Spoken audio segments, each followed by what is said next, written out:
सुधीजन जगद्गुरु आदि शंकराचार्य जी द्वारा विरचित सौंदर्य लहरी उनके विभिन्न स्तोत्र ग्रंथों में सर्वाधिक समादृत, सरस, सुमधुर और भावगंभीर्य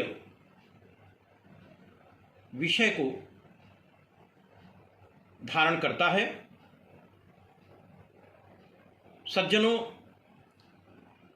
अभी तक इसके पूर्व जितने भी श्लोकों का मैंने वाचन किया था और उसकी तात्विक एवं यौगिक मीमांसा किया था, वस्तुतः उसे विद्वज्जन आनंद लहरी के रूप में स्वीकार करते हैं। यद्यपि इस विषय में अनेक मतभेद विद्यमान हैं और आज मैं सौंदर्य लहरी के 42वें श्लोक को आपके समक्ष रखने जा रहा हूं। यहाँ मैं आपसे यह अनुरोध कर लूं कि जगद्गुरु आदि शंकराचार्य जी ने श्लोक संख्या 42 से 93 तक ललिता ललाम भूता सौंदर्य संदोह संबलिता पद्मिनी पद्मगंधा कोमल कपोल कांता श्री राजराजेश्वरी महात्रिपुर सुंदरी के अनिंद्य रूप लावण्य का जो मूर्तिमंत निदर्शन किया है, उसे हम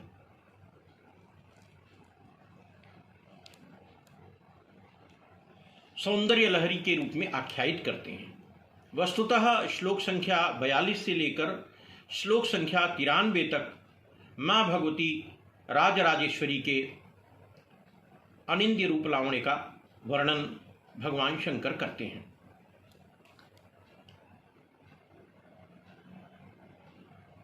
यहाँ एक बात मैं और आपको इंगित कर दूं कि हमारे जो भगवान पुरुष कोटि में आते हैं उनका वर्णन सदैव चरण प्रांत से शुरू होता है और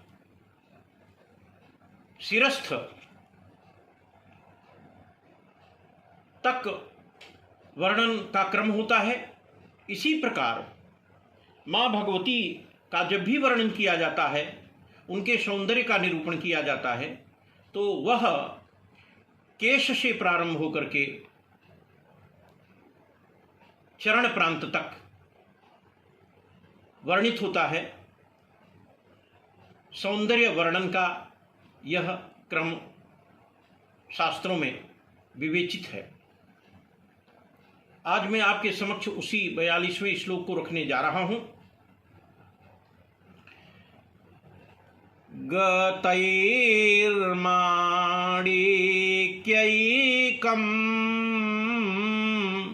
गगनमाणिभिः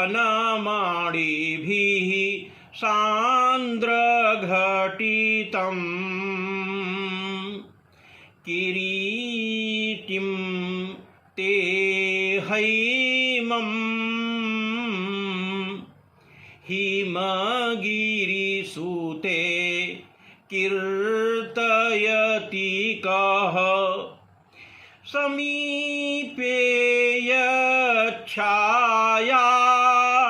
स्फुरणशबलं चन्द्रशकलं धनुः सौनासीरं किमिदमिति बध्नाति धीषणाम्।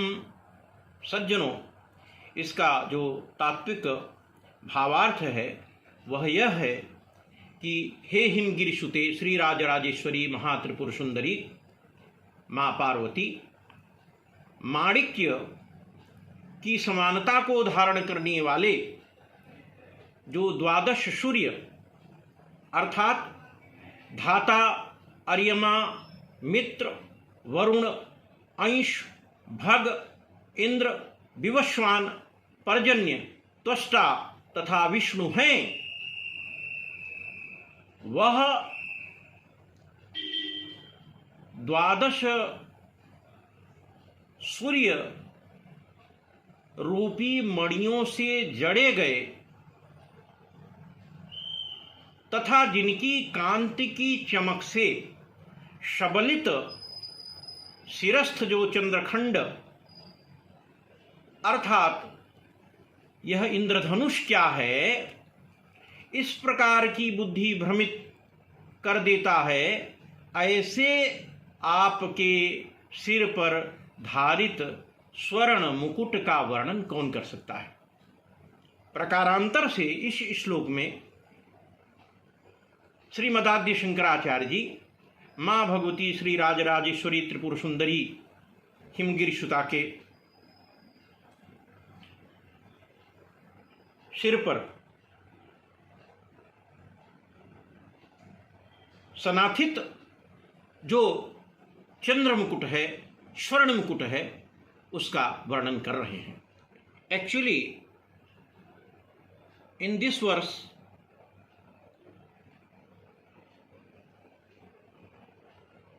श्रीमदाद्य Shankar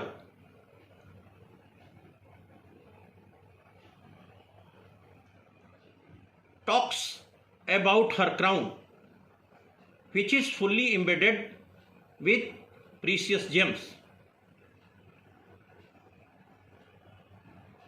Adi Shankar says, O daughter of king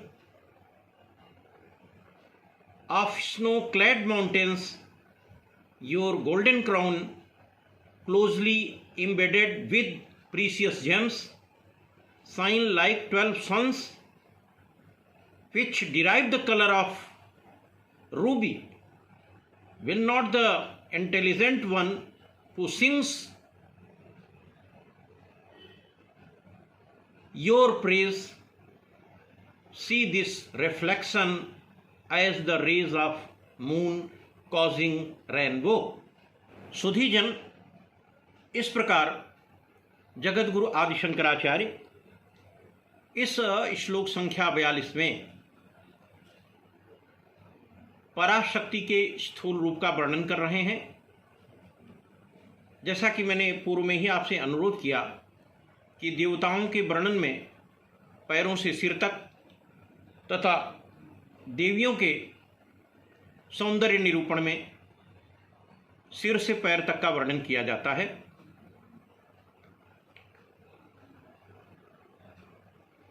चूंकि इसमें श्री राजराजेश्वरी महात्रिपुर सुंदरी के अनिंद्य रूप लावण्य का